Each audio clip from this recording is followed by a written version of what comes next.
जहां पेंशनर्स की आवाज उठाई जाती है, पेंशनर्स के लिए समर्पित है यह मंच और यह वीडियो। आप ये वीडियो कहां से देख रहे हैं, कमेंट में जरूर बताएं। मेरी पत्रकारिता से आप कितने संतुष्ट हैं और आगे चलकर किन मुद्दों को हम उठाएं, कृपया कमेंट में लिखें। वही आवाज जो रुकवाई गई थी, वही आवाज जो दबाई गई थी और वही आवाज जो अब फिर से लौट आई है, क्योंकि हमारा काम आपकी आवाज को सरकार तक पहुंचाना है और सरकारें अक्सर वही सुनती हैं जो ज्यादा गूंजता है। तो चलिए मिलकर गूंज बनते हैं सवालों की, अधिकारों की और न्याय की। आज हम बात कर रहे हैं एक ऐसे मुद्दे की जो हर महीने सोशल मीडिया पर ट्रेंड करता है, हर बार किसी न किसी सूत्र के हवाले से नई उम्मीद जगा देता है, और वो मुद्दा है 18 महीने का एरियर।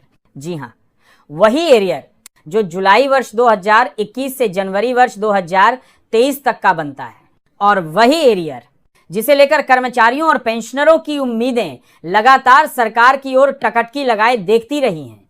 सूत्र कौन है, सवाल उठता है। अब सवाल यह है कि ये सूत्र कौन है? क्या ये गृह मंत्रालय के पास रहते हैं या वित्त मंत्रालय के गलियारों में बैठते हैं? क्या ये वही लोग हैं जो हर बार नई नई तिथियों की घोषणा करते हैं? 15 अगस्त को हो सकता है ऐलान। दिवाली से पहले खुशखबरी तय मानी जा रही है। लोकसभा चुनाव से पहले सरकार बड़ा तोहफा दे सकती है। लेकिन मित्रों, जब यही प्रश्न जमीनी हकीकत से टकराता है तो न नजर आता है एरियर, न तिथियां, सिर्फ शोर नजर आता है, सोशल मीडिया का शोर। अब सूत्रों के हवाले से खबर है कि 15 अगस्त के मंच से 18 महीने के एरियर का ऐलान हो सकता है। क्यों? क्योंकि बिहार चुनाव नजदीक हैं और बिहार, जी हां, वही राज्य जहां लाखों की संख्या में सरकारी कर्मचारी और पेंशनर्स रहते हैं। और अब यह बात कोई रहस्य नहीं है कि बिहार में भारतीय जनता पार्टी की स्थिति कुछ डगमगाई सी है। तो क्या 18 महीने का एरियर एक चुनावी हथियार बन सकता है? इसका उत्तर है हां, हो सकता है। क्योंकि जब वोट बैंक की राजनीति पर उतर आती है कोई भी सरकार, तो कुछ भी संभव है।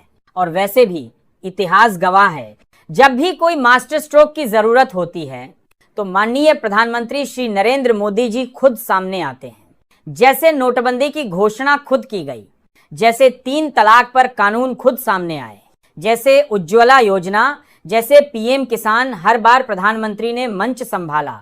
तो इस बार भी अगर 18 महीने के एरियर का ऐलान होना है तो वो मंच 15 अगस्त का लाल किला भी हो सकता है और आवाज खुद मोदी जी की हो सकती है।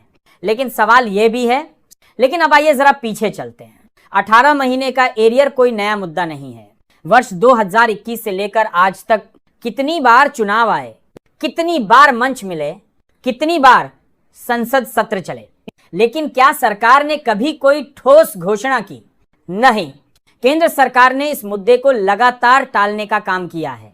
कभी आर्थिक संकट का बहाना, कभी महामारी का हवाला, कभी वित्तीय सीमाएं, कभी तकनीकी प्रक्रियाएं, और हां, बीच बीच में कुछ कमेटियां भी बनी जो विचार विमर्श कर रही हैं। और अब चुनावों से ऐन पहले फिर से वही सूत्र, वही अटकलें, वही वादे। क्या ये सिर्फ चुनावी जुमले हैं? 8वां वेतन आयोग एक और बड़ा ऐलान। सूत्रों की खबर सिर्फ यहीं तक नहीं रुकती। अब चर्चा इस बात की भी है कि 8वें वेतन आयोग की प्रक्रिया भी जल्द शुरू हो सकती है। और अगर ऐसा होता है तो ये एक बहुत बड़ा संकेत है कि सरकार चुनावों के लिए बड़े दांव खेलने की तैयारी में है।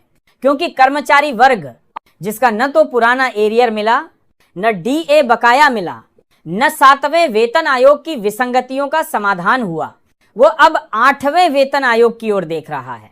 सरकार की चुप्पी और कर्मचारियों की बेचैनी, लेकिन इस सब के बीच सरकार की चुप्पी बेहद हैरान करने वाली है। न कोई आधिकारिक वक्तव्य, न कोई प्रेस नोट, न ही कोई संसदीय बयान।